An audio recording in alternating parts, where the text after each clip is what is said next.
What's up, design family, and welcome back to another episode of Fittdesign TV. So glad to have you back on the channel.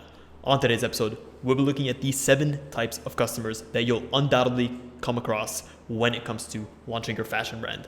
We'll look at specifically how to identify each of these customers, aka what to look for, as well as the specific actions that you should take to cater to their specific needs. At the end of the day, the goal is to give each of these unique customers the best experience possible and ultimately retain their loyalty and long-term business throughout the future. As soon as a customer steps into your store, take that opportunity and approach them, have a brief chat with them, and try to understand what type of customer they are. Amp up your emotional intelligence, use the conversation as a way to understand their needs, their wants, and maybe what they're looking for. This is going to help persuade them to actually go ahead and pick a product that is going to satisfy their needs and wants and ultimately make the purchase.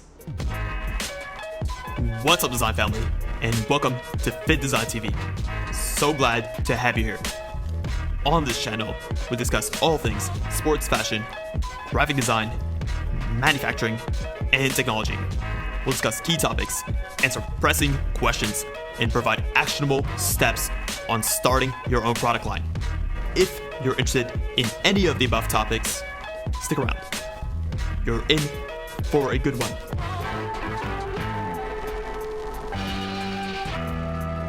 When it comes to the 7 types of customers you're going to encounter, the first is going to be one you're probably quite familiar with. This is going to be number 1, the negotiator.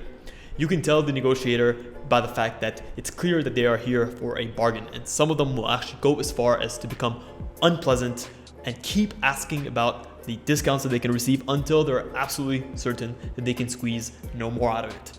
When it comes to how you should approach this type of customer, it's simple. Be confident. Address the value proposition and avoid looking at the price point specifically.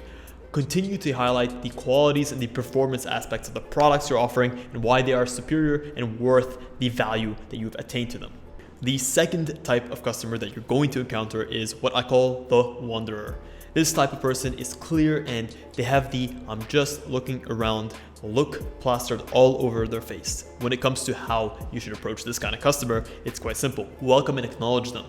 But at the same time, make sure that you're not invading their personal space. Also, take a moment to casually mention that you're available to assist them should and when they do need it. Number 3 is going to be the sourpuss. This kind of person is clear. They are complaining and appear irritated about pretty much everything. When it comes to how you should approach them, try to be focused, press them with your expertise, and use the right balance of problem solving, politeness, and being courteous. This is going to go a long way towards convincing them to actually bite the bullet and choose to do business with your brand. Number 4 is going to be the one with the mission. This kind of person is very clear. They already know what they want and are not intending on wasting any time at all getting it. When it comes to how you should approach them, make sure to stay out of their way and only provide straightforward answers only when they do ask for it as well. Number 5 is going to be the questioner. This type of person wants to know everything about the product. They can even appear pushy at times, asking very specific and detailed questions, though they may actually just be looking at the product in your store to be able to compare for a better deal online later. For you, make sure that you're staying friendly and patient, even if it does appear that they're just looking to buy online later on. This can go a long way towards setting up good rapport with the customer and establishing a point of contact for a sale that may happen later down the line. Number 6 is going to be the yes man.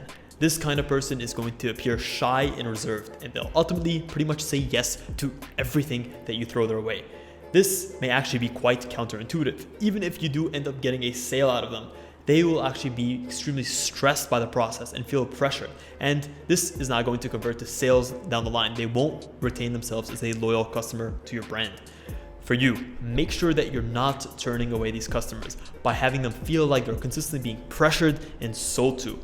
Consider asking open-ended questions and find out more about their needs and their wants. And ultimately, even though this may go against your best interest, give them time to consider what's right for them and the space they need to consider it.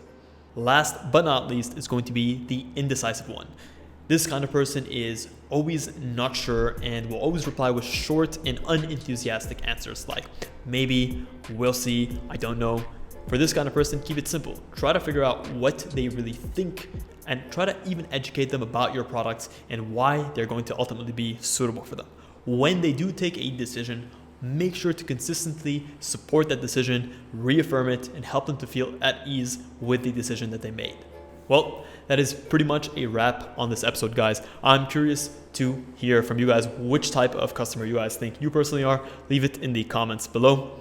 I personally think that I am a number 4, like to get in and get out of the stores with 0 questions asked. But if you guys enjoyed this episode as well, please consider leaving a massive thumbs up and let us know what type of content you will see in the future. Guys, again, thank you so much for tuning in to this episode of Fittdesign TV. Until next week's episode, stay awesome.